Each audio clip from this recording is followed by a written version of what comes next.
सवेरा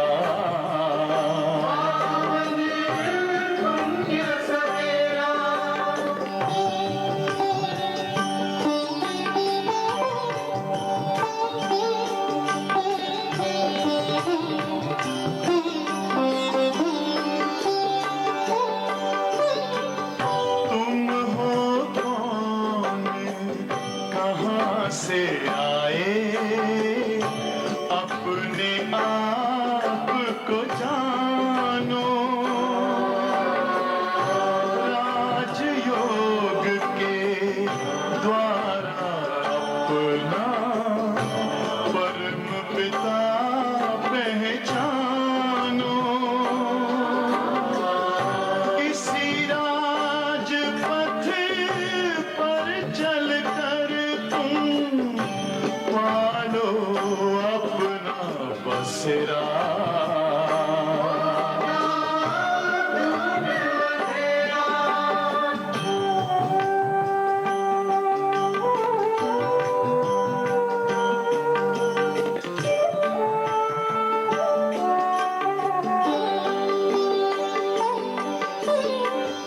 तुम हो आत्मा तन से न्यारे परमात्मा को प्यारे दिव्य गुणों को धारण करके योगी बनो दुलारे ज्योति बिंदु ही तोड़ेगा ये माया मोह का घेरा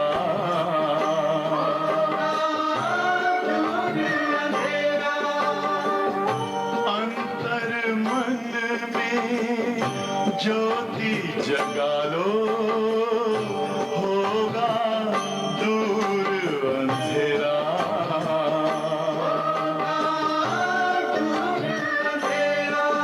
ओम शांति शांति ओम शांति।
ओम शांति,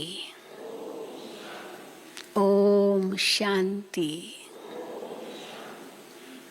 आज तो प्यारे अव्यक्त बाप दादा से मिलन मनाने का दिन है। हम सभी भले वीडियो द्वारा देखते हैं, लेकिन ऐसे ही अनुभव होता है जैसे प्रत्यक्ष हमारे सामने है बाप दादा। ऐसा ही अनुभव करते हैं और बिल्कुल जैसे पहली बार सुन रहे हैं मुरली।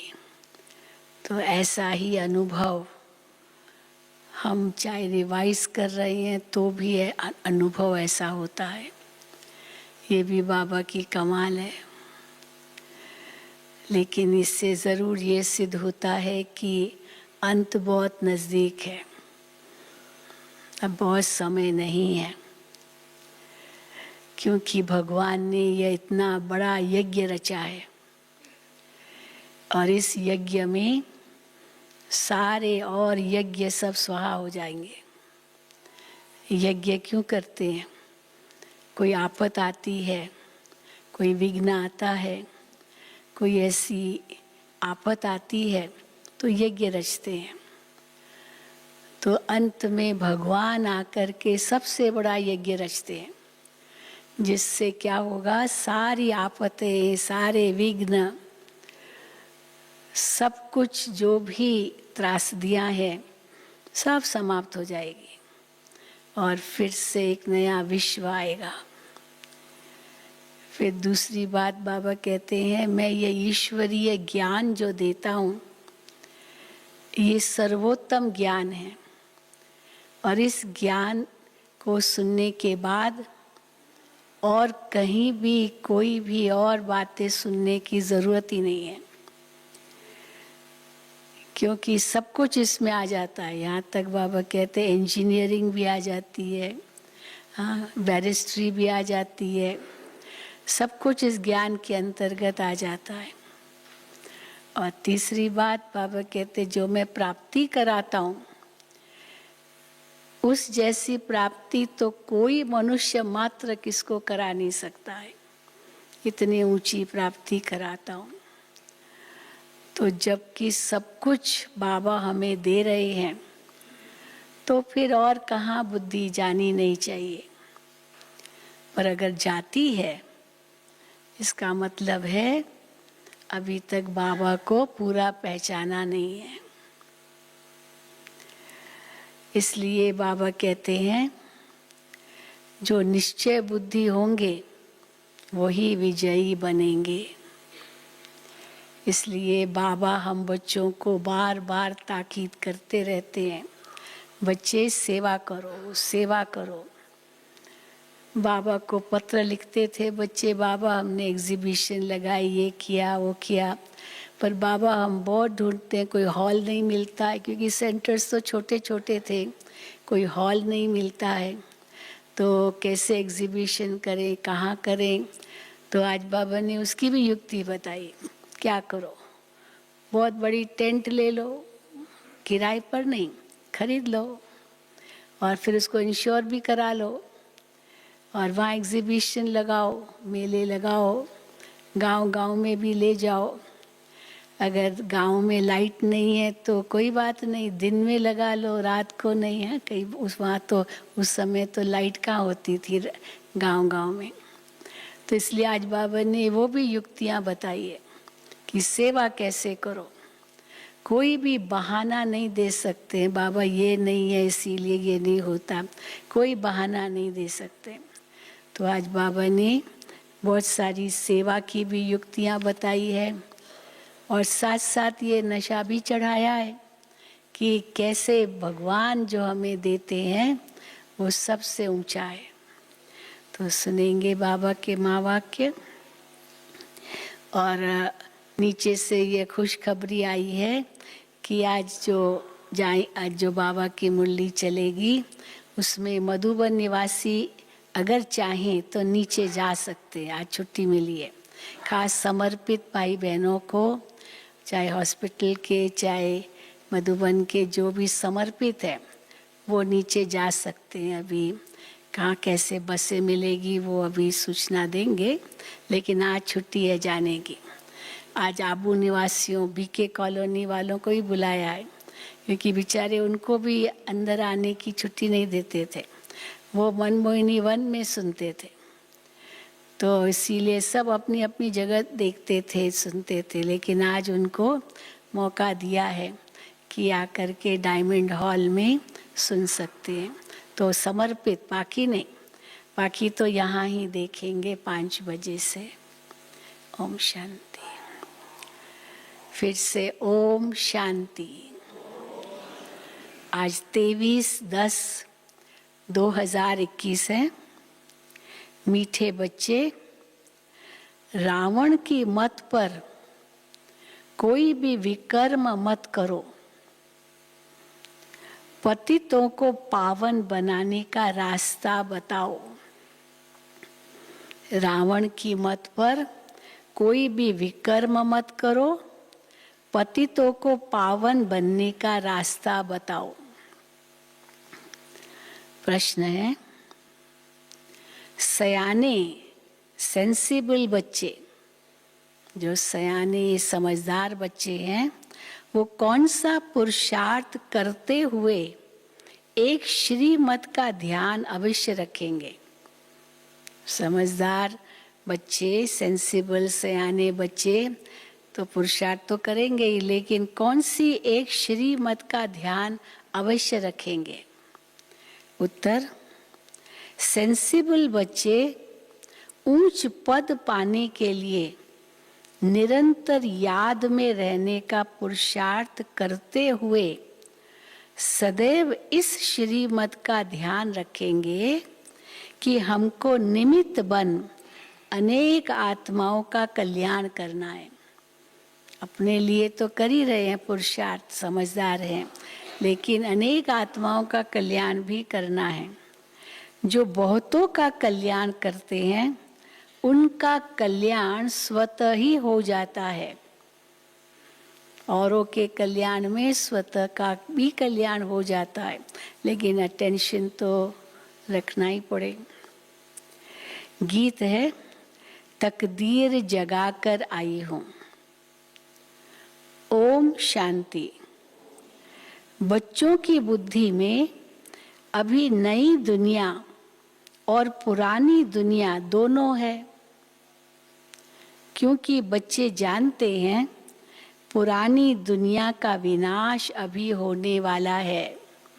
बैठे हैं पुरानी दुनिया में, देख रहे हैं और जा रहे हैं नई दुनिया की ओर, पर जानते हैं कि यह पुरानी दुनिया का विनाश अभी होने वाला है और नई दुनिया बाप ही रचते हैं। बच्चे जानते हैं शिव की जयंती भी मनाते हैं, रात्रि भी मनाते हैं। दुनिया में तो रात्रि कहते हैं ना, शिवरात्रि, हम शिव जयंती कहते हैं क्योंकि रात्रि माना जयंती है शिव का अवतरण, तो रात्रि भी मनाते हैं। दोनों अक्षर का अर्थ दुनिया में कोई नहीं जानते। शिव जयंती अर्थात शिव का जन्म। अब ये तो मनुष्य का जन्म मनाते हैं, दुनिया में बर्थडे मनाएंगे, मनुष्यों का ही मनाते हैं। शिव का जन्म तो होता ही नहीं उस रूप से। समझते नहीं कि जन्म कैसे लेते हैं शिव। श्री कृष्ण का तो गाया हुआ है जन्म, कि उनका जन्म हुआ, हाँ ये गायन है। श्री कृष्ण जन्माष्टमी मनाते हैं, श्री कृष्ण का जन्म दिखाते हैं, तो श्री कृष्ण का तो गाया हुआ है कि उनका जन्म हुआ है। शिव जयंती के लिए कोई वर्णन ही नहीं है। गाया भी हुआ है, परम पिता परमात्मा ब्रह्मा द्वारा स्थापना करते हैं, ये गायन है। लेकिन वो आते हैं और ब्रह्मा में प्रवेश करके ज्ञान देते हैं, यही जय शिव जयंती है। बाबा कहते ये स्थापना इस प्रकार करते, ये कोई नहीं जानते। गाया भी हुआ है, परम पिता परमात्मा ब्रह्मा द्वारा स्थापना करते हैं। क्या ऊपर सूक्ष्म वतन में बैठ किसको प्रेरणा करते हैं? क्या कैसे करते हैं स्थापना? चलो ब्रह्मा को सूक्ष्म वतन में भी दिखाते हैं, तो क्या उस सूक्ष्म वतन में ब्रह्मा में बैठ प्रेरणा करते हैं? उनको तो सृष्टि पर आना है। क्या ऊपर सूक्ष्म वतन में बैठ किसको प्रेरणा करते हैं? ये तो हो नहीं सकता। याद तो करते ही हैं पतित पावन बाप को। जब बाप खुद आकर समझाए तब मनुष्यों की बुद्धि में बैठे, प्रेरणा से नहीं होता कुछ। जब खुद आकर समझाए तब मनुष्यों की बुद्धि में बैठे। ये ड्रामा में होने कारण, ड्रामा में है परमात्मा का इस सृष्टि पर आना और फिर आत्माओं को समझाना।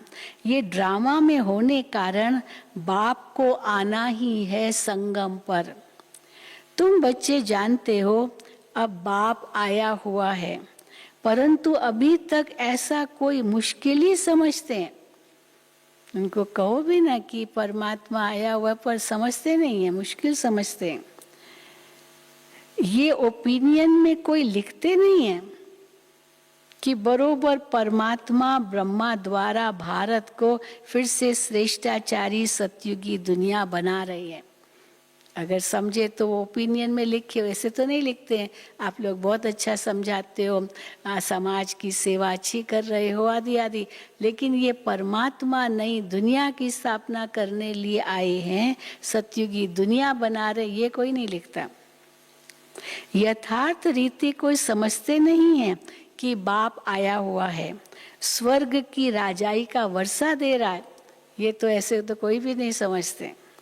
राजयोग सिखला रहा है, हजारों आते हैं, फिर कोई ठहरते हैं, फिर उनसे भी आते आते फिर घटते जाते हैं। एग्जीबिशंस में कितने हजारों आते हैं, चलो उसमें से हो गए 50-100 भी निकलते हैं, फिर थोड़ा थोड़ा आते हैं, फिर धीरे धीरे वो भी छटते जाते हैं। तो बाबा कहते हैं फिर कोई ठहरते हैं, उनसे भी आते आते फिर घटते जाते हैं। कितनी तमो प्रधान बुद्धि बनी है, कितने तमो प्रधान बुद्धि बनी है, जो इतनी सहज बात भी समझ नहीं सकते। बाप कहते हैं माम एकम याद करो तो तुम्हारे विकर्म विनाश हो जाए। अब ये कितनी सहज बात है समझना। ये योग अग्नि है जिससे तुम सतो प्रधान बन जाएंगे। कोई भी विकर्म नहीं करो। विकर्म कराने वाला है रावण, उनकी मत पर नहीं चलो। कोई को दुख नहीं दो। हाँ, ये श्रीमत है भगवान की कि रावण की मत पर नहीं चलो, कोई को दुख नहीं दो। बाप आया है पतितों को पावन बनाने।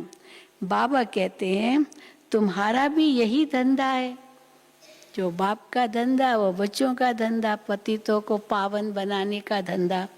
रात दिन यही चिंतन करो, हम पतितों को पावन बनने का रास्ता कैसे बताएं। रास्ता तो बहुत सहज है, कैसे बनेंगे पतित से पावन? योग बल से ही हम सतो प्रधान बनेंगे, यही रास्ता है। ये है अविनाशी सर्जन की दवाई। योग ये अविनाशी सर्जन की दवाई है। अब ये कोई मंत्र आदि नहीं है। कईयों को हम बताते हैं ना कैसे हम राजयोग करते हैं, अब इतना सुनने के बाद कहते हैं अच्छा बहन जी ये तो सब ठीक है, बस एक मंत्र दे दो, हम वो मंत्र जाप करते रहेंगे। अब यहाँ को उस रूप से तो मंत्र नहीं है, गुरु मंत्र मिला, कान में गुरु ने दिया और बस ये जाप करते रहो 1 लाख बार सारे दिन में, ऐसा तो है नहीं। तो बाबा कहते हैं ये कोई मंत्र आदि नहीं है, ये तो बाप को सिर्फ याद करना है।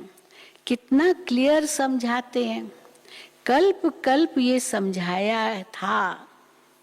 जितने कल्प बीते उतने कल्पों में ये समझाया था। गाते भी हैं ज्ञान भक्ति वैराग्य। वैराग्य किसका? इस पुरानी छीछी दुनिया का। पुरानी दुनिया में बिल्कुल पाप आत्मा बन गए हैं। हाँ, इसलिए पाप आत्मा बन गए तो अभी बाबा पावन बना रहे हैं, तो पाप की दुनिया से वैराग्य चाहिए। कहते भी हैं पतित पावन लिबरेटर आओ। अच्छा, लिबरेट किससे करना है?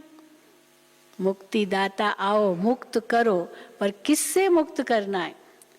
दुख से, रावण राज्य से। रावण को अंग्रेजी में डेविल कहते हैं, शैतान, डेविल। तो कहते हैं शैतानी राज्य से मुक्त कर घर ले चलो। वो भी सैटन कहते हैं, सैटन माना शैतान। तो बाबा कहते हैं रावण ये शैतान है, ईविल है। तो बाबा कहते हैं शैतानी राज्य से मुक्त कर घर ले चलो, हमारा गाइड बन साथ ले चलो। तो कहाँ ले चलो?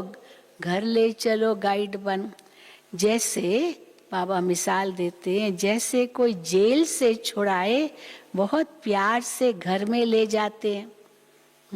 अभी जेल से छूटा तो उसके रिश्तेदार आएंगे और उसको घर में ले जाएंगे, प्यार से ले जाएंगे, भाई जेल से छूटा। तो जैसे कोई जेल से छुड़ाए बहुत प्यार से घर में ले जाते हैं, तो बेहद का बाप सब बच्चों को खातरी देते हैं। अभी तो जेल में पड़े हैं सारी आत्माएं, तो बाप आकर खातरी देते हैं, तुमको हम जेल से छुड़ाने आया हूँ। मेले, प्रदर्शनी आदि में भी यह मॉडल रूप में दिखाया गया है। हमारे है ना म्यूजियम के अंदर भी बहुत सुंदर जो ओपनिंग मॉडल है, विश्व नव निर्माण आध्यात्मिक प्रदर्शनी इस नाम से म्यूजियम, तो उसमें पहला मॉडल है कैसे मनुष्य जंजीरों में जकड़ा हुआ है और 5 विकार ऐसे चंबा माया उनको जैसे पकड़े हुए हैं, और फिर भगवान आकर कैसे उसको छुड़ाते हैं और फिर नई दुनिया सतयुग आती है। तो ये बहुत सुंदर मॉडल बना हुआ है, ओपनिंग मॉडल जो म्यूजियम में है। तो बाबा कहते हैं कैसे सब जेल में पड़े हैं, फिर भी मनुष्य कुछ समझते थोड़ी है, भले कितना भी दिखाओ लेकिन मनुष्य समझते थोड़ी है। कैसे सब जेल में पड़े हैं, बाप कितना सहज रीति समझाकर विश्व का मालिक बनाते हैं। कहते हैं मुझे याद करो तो तुम्हारे पाप कट जाएंगे, तुम सतयुग के मालिक बन जाएंगे। कितना सहज है, कोई भी धर्म वाला समझ जाए। जो बातें बाबा समझाते ये सब धर्म वालों के लिए ही है। जो देवी देवता बनने वाला होगा, चाहे कहीं भी कन्वर्ट हो गया है, वो तो बहुत अच्छी तरह से समझ जाएगा। कोई भी धर्म वाला समझ जाए, बताना चाहिए फलाना धर्म कब स्थापन होता है, कैसे कैसे धर्म आते हैं, सब समझाना चाहिए। अंत में सभी आत्माएं अपने अपने सेक्शन में चली जाएगी। जब वापस घर जाएगी, जो जो जिस धर्म की आत्मा होगी वो परम धाम में अपने अपने सेक्शन में चली जाएगी। फिर शुरू होगा देवी देवता धर्म। ब्रह्मा द्वारा स्थापना ये लिखा हुआ है। त्रिमूर्ति का चित्र है नंबर 1। त्रिमूर्ति और गोला इस चित्र में बहुत क्लियर समझाया जा सकता है। इस चित्र पर तो त्रिमूर्ति भी है, गोला भी है, फिर नरक और स्वर्ग भी है उसमें। तो इसीलिए बाबा कहते हैं ये सब बहुत अच्छी तरह इस चित्र पर समझाया जा सकता है। इस चित्र पर बिल्कुल क्लियर समझाया जा सकता है।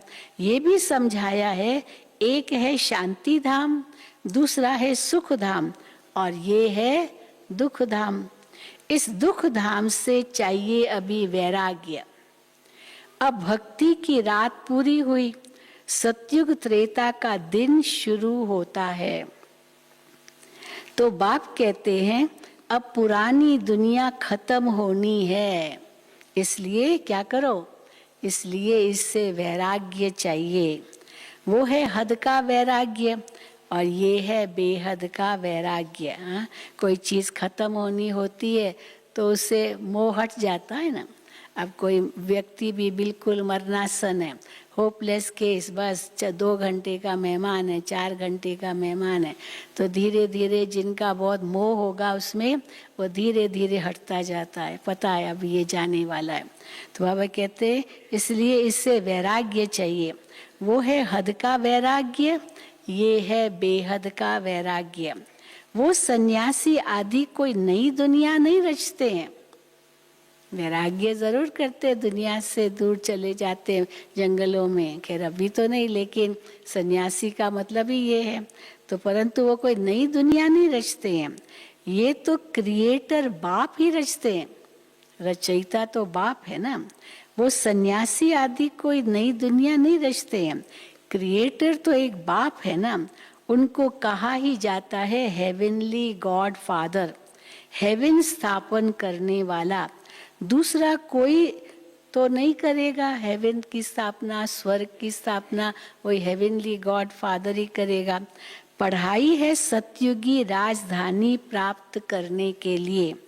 ज्ञान सागर आकर ज्ञान देते हैं, ज्ञान सागर पतित पावन उस एक को ही कहा जाता है।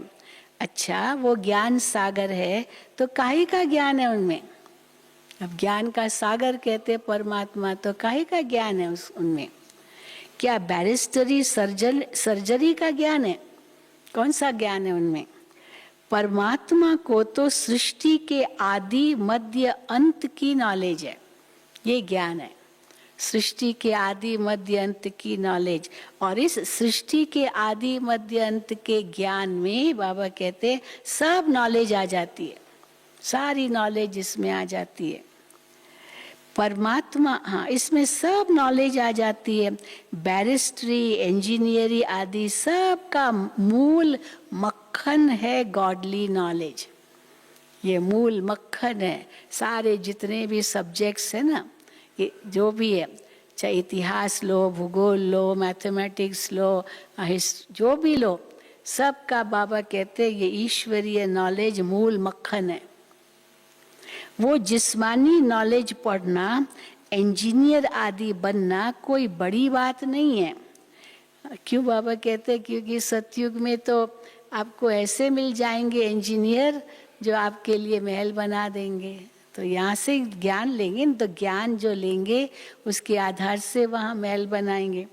तो बाबा कहते हैं ये वो जिस्मानी नॉलेज पढ़ना, इंजीनियर आदि बनना कोई बड़ी बात नहीं है। ये तो तुम जानते हो, सतयुगी नई दुनिया की जो रस्म रिवाज होगी वही वहाँ भी चलेगी। हमने जैसे कल्प पहले महल आदि बनाए थे वही रिपीट करेंगे। उसको कहा ही जाता है सतयुग। वहाँ की रस्म रिवाज को मनुष्य नहीं जानते। कलयुगी मनुष्य सतयुग की रस्म रिवाज को क्या जाने, इसलिए नहीं जानते। वहाँ कैसे हीरे जवाहरातों के महल बनते हैं वो गाए ही जाते हैं। 16 कला संपूर्ण, संपूर्ण निर्विकारी। जो रस्म रिवाज होगी उस अनुसार राजाई चलेगी। बच्चे पूछे बाबा कैसे होगा, कैसे होगा? बाबा कहते जो रस्म रिवाज होगी उस अनुसार राजाई चलेगी। वो भी ड्रामा में नूंद है। आत्माएं अपना पाठ बजाएगी, जिसका जो जैसा पाठ होगा वो बजाएगी अपना पाठ ड्रामा अनुसार। मकान कैसे बनाएंगे, कैसे रहेंगे, बाबा कहते ये सब नूंद है, आपको ख्याल करने की जरूरत नहीं है, सब ड्रामा फिक्स्ड है। जैसे इस पुरानी दुनिया की चलती है वैसे उस दुनिया में भी चलेगी। संसार दुनिया चलनी है ना, वहाँ भी ऐसे थोड़ी खाली एक जगह होगा, सारे संसार में है। तो वैसे उस दुनिया की चलेगी। यहाँ है असुर, वहाँ है देवता। शास्त्रों में ये बातें कुछ है नहीं। ज्ञान और भक्ति गाते भी रहते हैं। ब्रह्मा का दिन, ब्रह्मा की रात, ब्रह्मा का ही नाम लेते हैं। ब्रह्मा का दिन, ब्रह्मा की रात, विष्णु का दिन, विष्णु की रात नहीं कहते हैं, ब्रह्मा का ही नाम लेते हैं। तो बाबा कहते हैं ब्रह्मा का नाम लेते हैं, विष्णु का नहीं।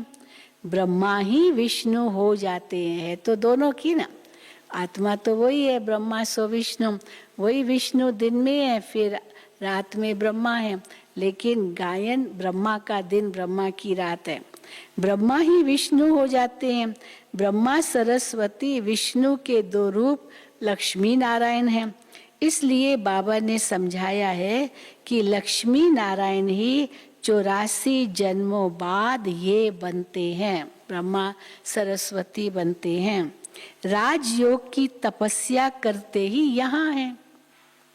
अब सूक्ष्म वतन में तो नहीं करेंगे ना राजयोग की तपस्या, वो तो इस सृष्टि पर ही करेंगे। यज्ञ आदि भी यहाँ रचा जाता है। बाप समझाते हैं ये अंतिम यज्ञ है। फिर सतयुग त्रेता में कोई यज्ञ नहीं होता। किस्म किस्म के यज्ञ रचते हैं, अलग अलग कारणों से यज्ञ रचते हैं।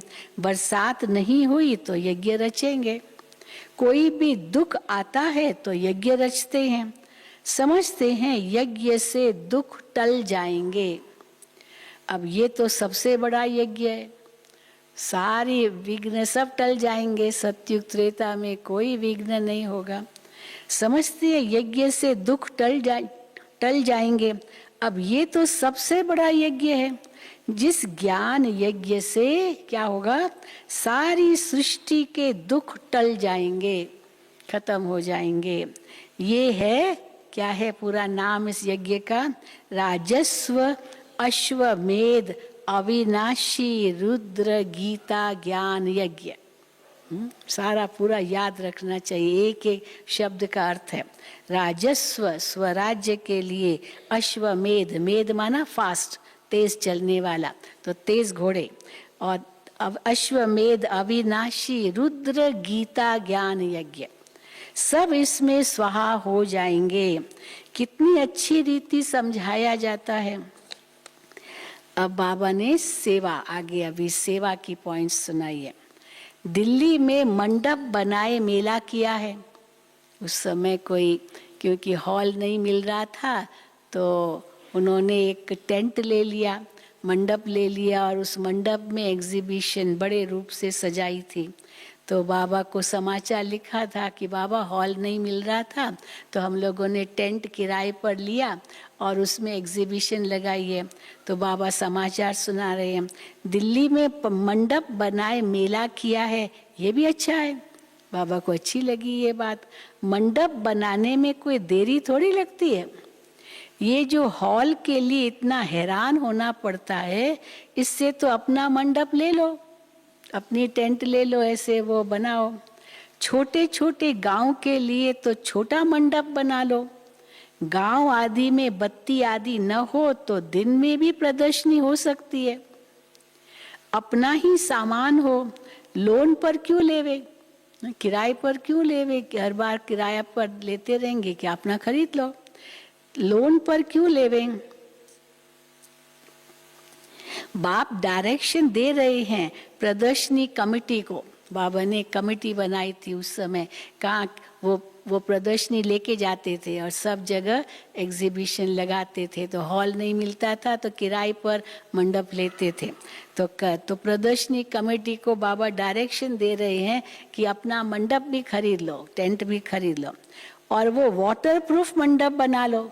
वाटर प्रूफ हो, देखो बाबा वहाँ तक बताते हैं, क्योंकि बारिश अगर हुई नहीं तो सब गीला हो जाता है, इसलिए वाटर प्रूफ हो तो बारिश में भी खराब ना हो, कोई भी चित्र खराब ना हो। भल बरसात पड़े हर्जा नहीं। बाबा जब दिल्ली गया था तो ठंडी में भी मंडप में जाकर भाषण करते थे। बाबा मुरली चलाते थे मंडप में, क्योंकि इतने बड़े बड़े हॉल्स तो मिलते नहीं थे। तो बाबा जो रहते थे दिल्ली में, चलो मकान तो ले लेते थे किराए पर। माथुर जी थे या वो मेजर साहब थे, तो वहीं रहते थे, बड़े मकान थे उनके। लेकिन फिर कहाँ क्लास करावे, कहाँ मुरली सुनावे, तो मंडप बनाते थे। तो बाबा कहते हैं, तो बाबा जब दिल्ली गया था तो ठंडी में भी मंडप में जाकर भाषण करते थे। मेजर की कोठी में बाबा रहे, तो अब मेजर थे माना, तो उनके बहुत सिपाही आते थे। तो बाबा उनको भी बाबा ज्ञान देते थे, तो मंडप में बैठ के देते थे। तो बाबा कहते हैं, मंडप में जाकर भाषण करते थे। ठंडी के लिए तो सबको गर्म कपड़े हैं, सर्दी में अगर जाते हैं तो गर्म कपड़े तो है, मंडप में ठंड नहीं लगेगी, गर्म कपड़े तो सब पहन के बैठेंगे ना। प्रदर्शनी के लिए तो कितने भी मंडप बना सकते हैं, कोई विघ्न न डाले, अच्छा इंश्योर कर दो। क्योंकि उस समय बहुत मित्र थे ना अपने आर्य समाजी, तो बहुत विरोध करते थे। एक जगह तो उन्होंने हमारी प्रदर्शनी जला दी, मंडप ही जला दिया। तो बाबा ने कहा इंश्योर क्यों नहीं किया, अगर इंश्योर करेंगे तो आपको वो इंश्योरेंस भी मिल सकती। तो उसके बाद ऐसे मंडपों में बनाते थे, एग्जीबिशन रखते थे, फिर इंश्योर भी करा देते थे। अब तो बाबा कहते हैं कोई विघ्न न डाले, अच्छा इंश्योरेंस करा दो। सर्विस तो करनी होती है ना, समझाना भी है, बाप का पूरा परिचय देना है। अभी तो हम बाप के साथ हैं, ज्ञान सागर बाप से हमें ज्ञान मिल रहा है। सतयुग में ज्ञान की तो दरकार ही नहीं रहती। बाबा कहते हैं मैं सदगति के लिए आया हूँ, सदगति करने आया हूँ। फिर रावण से दुर्गति होती है, सदगति दाता तो एक बाप ही है। कितना क्लियर समझाया जाता है, परंतु हाँ, बाबा कहते इतनी समझानी क्लियर है, पर परंतु क्यों कहना पड़ता बाबा को? परंतु खुद समझते नहीं, सिर्फ कह देते हैं। जो आएंगे भी ना, वीआईपी आएंगे, तो भले कितना भी उनको समझाओ, और फिर लिखेंगे लास्ट में कहेंगे अच्छा ओपिनियन लिखो। तो बाबा कहते हैं कितना क्लियर समझाया जाता है, परंतु खुद समझते नहीं, सिर्फ कह देते हैं ये मनुष्यों के लिए बहुत अच्छा है, हर एक को समझना चाहिए, बस ऐसे लिख देते हैं। बाकी खुद समझे उसके लिए तो फुर्सत नहीं है। बड़े बड़े लोगों को भी कितना जाय समझाते हैं, सिर्फ ये समझो कि बाप कैसे श्रेष्ठाचारी दुनिया बनाते हैं। फिर वो बड़े वीआईपीज तो चलो आए, एग्जीबिशन समझी और ओपिनियन लिखा कि ये सबके लिए है।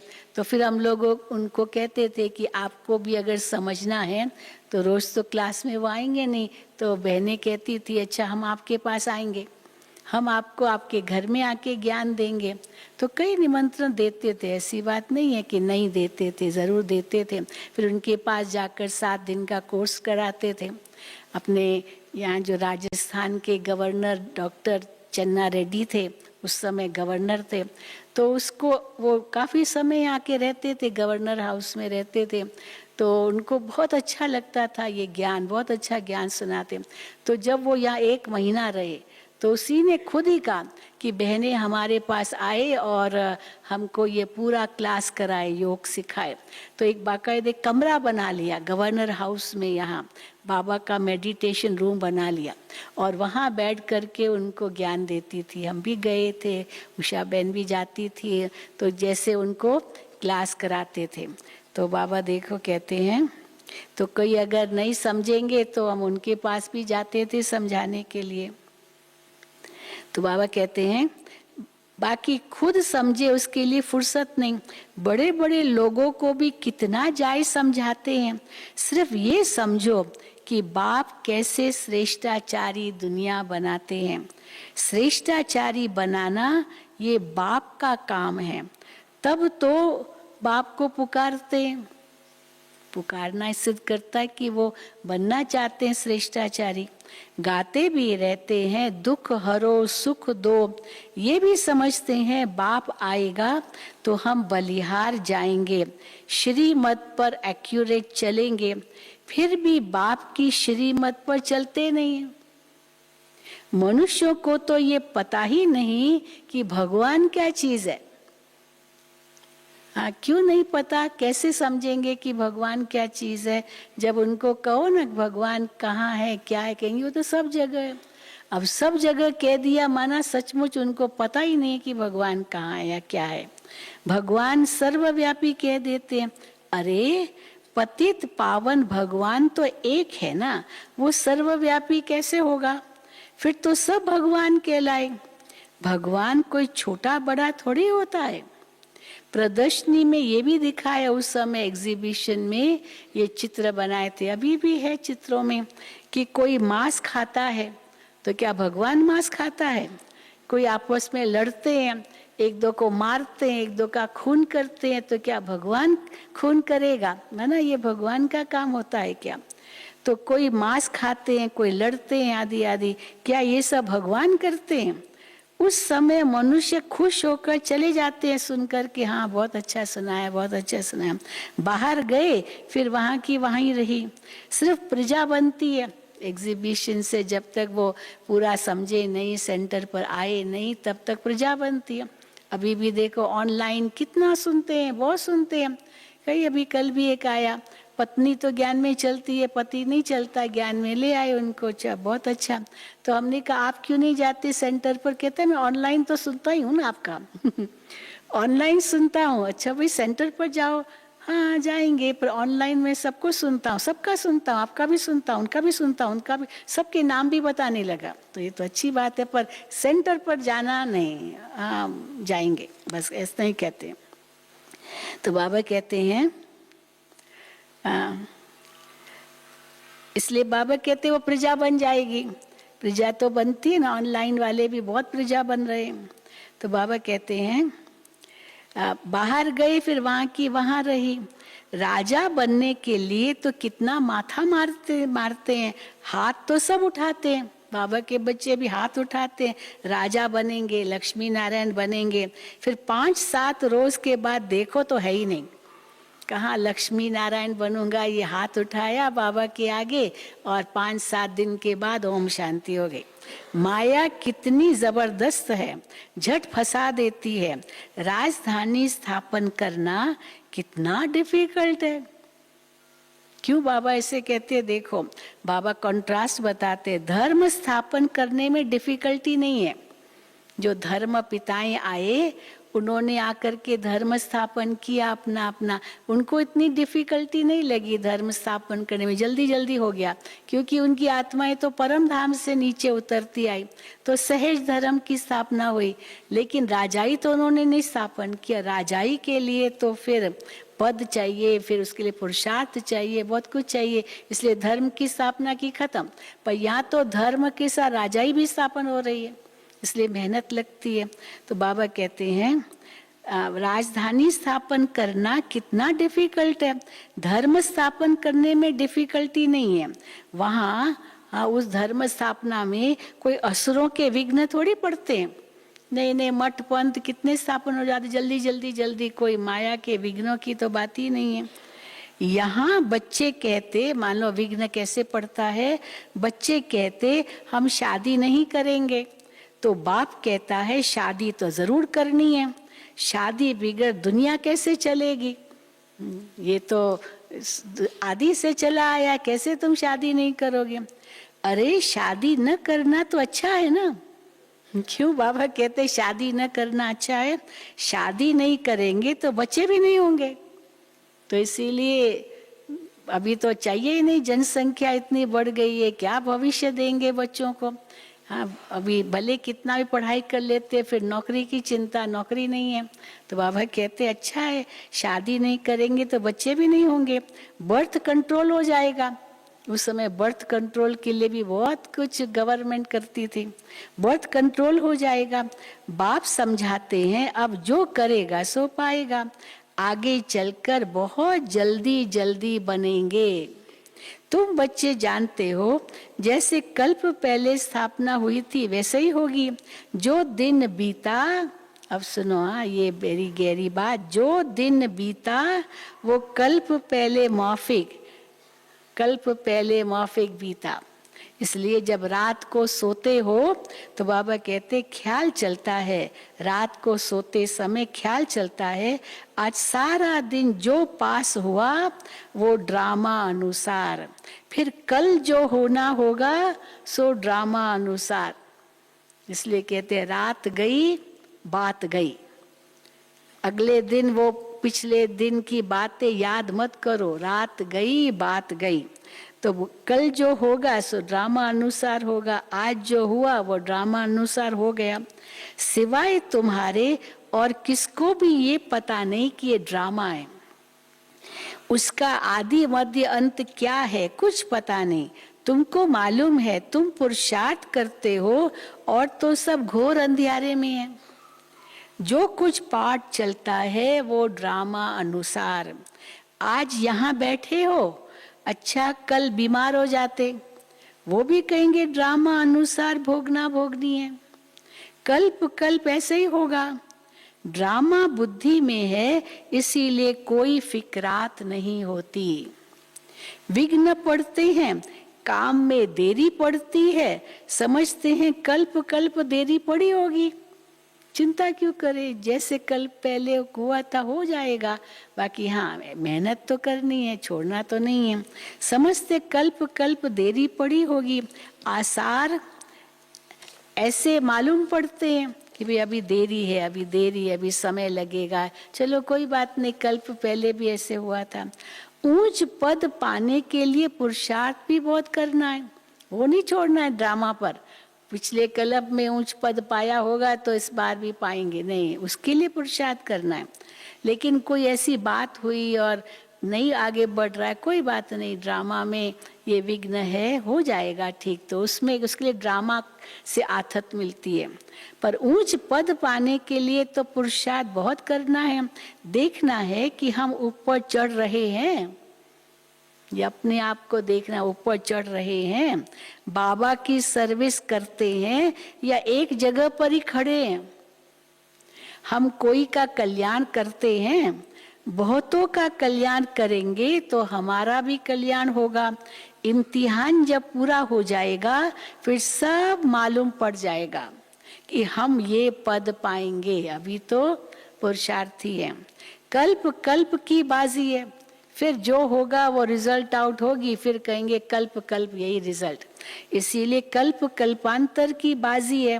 फिर पिछाड़ी में बहुत पछताएंगे कि हमने इतना समय पुरुषार्थ क्यों नहीं किया, बाबा की श्रीमत पर हम क्यों नहीं चले। अब अंत में पछताने से क्या होगा।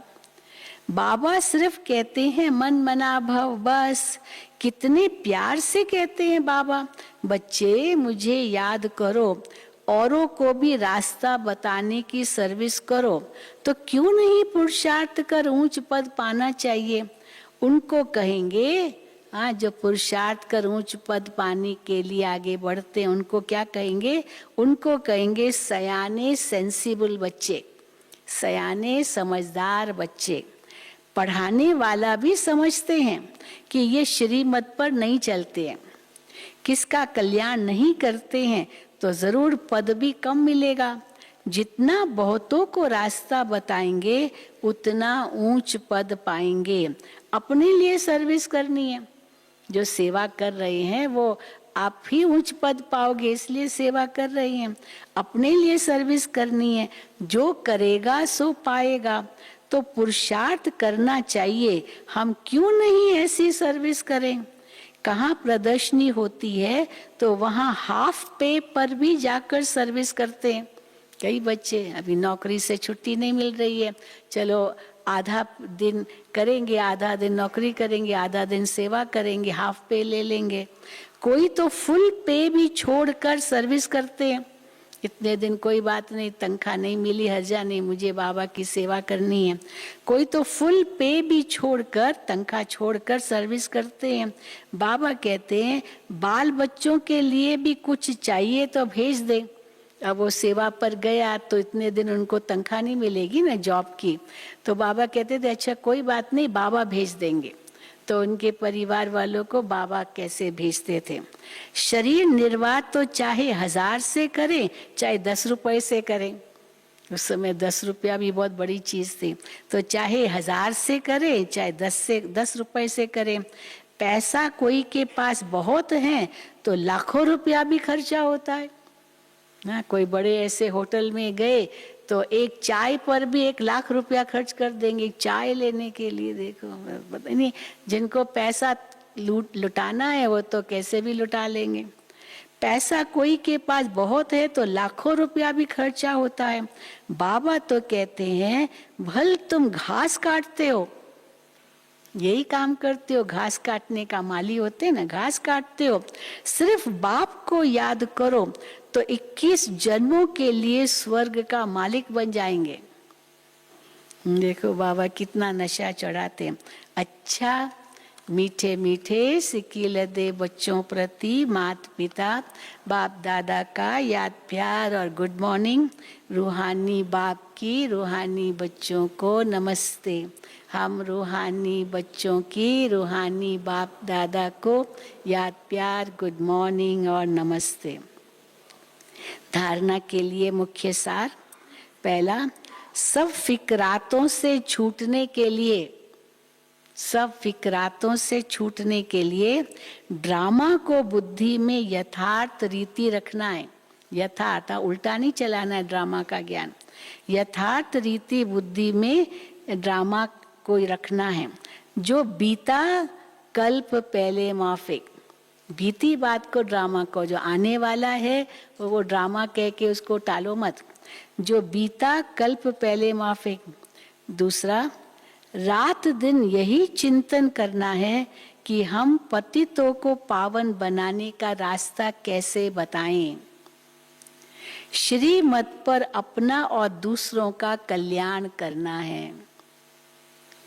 वरदान, सर्विस व पुरुषार्थ में सफलता प्राप्त करने वाले डबल ताजधारी भव। सर्विस व पुरुषार्थ में सफलता प्राप्त करने वाले डबल ताजधारी भव। संगम युग पर सदा स्वयं को डबल ताजधारी समझकर चलो। डबल ताज पहना हुआ है सबने, तो संगम युग पर सदा स्वयं को डबल ताजधारी समझकर चलो। एक लाइट का ताज अर्थात प्यूरिटी का ताज, और दूसरा, अब रतन जड़ित ताज तो यहाँ नहीं है, यहाँ दूसरा ताज कौन सा? दूसरा जिम्मेदारी का ताज। ये भी ताज है, जिम्मेदारी का ताज। प्यूरिटी और पावर, लाइट और माइट का क्राउन धारण करने वालों में डबल फोर्स सदा कायम रहता है। ऐसी डबल फोर्स वाली आत्माएं सदा शक्तिशाली रहती है।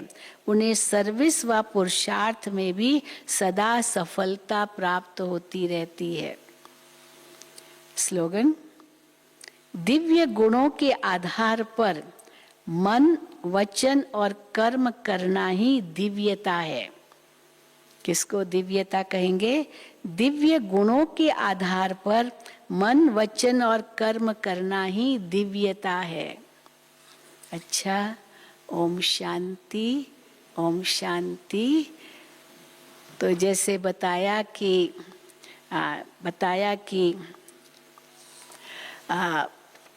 आज बाप दादा का दिन है। शाम को 5 बजे से क्लासेस शुरू होगी। 5 बजे सूरज भाई का क्लास होता है, फिर योग होता है, भोग लगता है, फिर बाप दादा की पधरामणी होती है 6:30 बजे, 8 बजे तक होता है। फिर दादियाँ माने वरिष्ठ भाई बहनें संबोधन करते हैं। तो आप सभी यहाँ ही ओम शांति भवन में ये सब देखेंगे। और मधुबन निवासी तथा हॉस्पिटल के समर्पित भाई बहनें नीचे अगर जाना चाहें तो जा सकते हैं। बाकी कुछ भाई बहनें यहाँ रुके हुए हैं, नीचे नहीं रुके हैं, यहाँ ही रुके हैं। जो एक दिन के लिए आए हैं वो नहीं, जो पांडव भवन में सीधा रुके हुए हैं और यहाँ ही मुरली सुनेंगे, वो हाथ उठाएं। कितने यहाँ रुके हुए हैं? हाँ, लंबा हाथ उठाएं। 1 2। तो आप सभी अभी योग के तुरंत बाद हिस्ट्री हॉल में जाएंगे, जहाँ आपको बाबा के घर से सौगात मिलेगी। जो एक दिन के लिए आए हैं वो तो अभी जाएंगे ही नीचे, और अगर सौगात नहीं लिए तो आपको वहाँ कल सौगात मिलेगी शांतिवन में। लेकिन जो यहाँ ही रुके हैं उनको तो सौगात यहीं मिलेगी। तो अभी पांडव भवन के हिस्ट्री हॉल में नाश्ता करने से पहले सीधा हिस्ट्री हॉल में बैठे और वहाँ आपको हम सौगात देंगे। ठीक है? ओम शांति।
बहते पवन के झोंके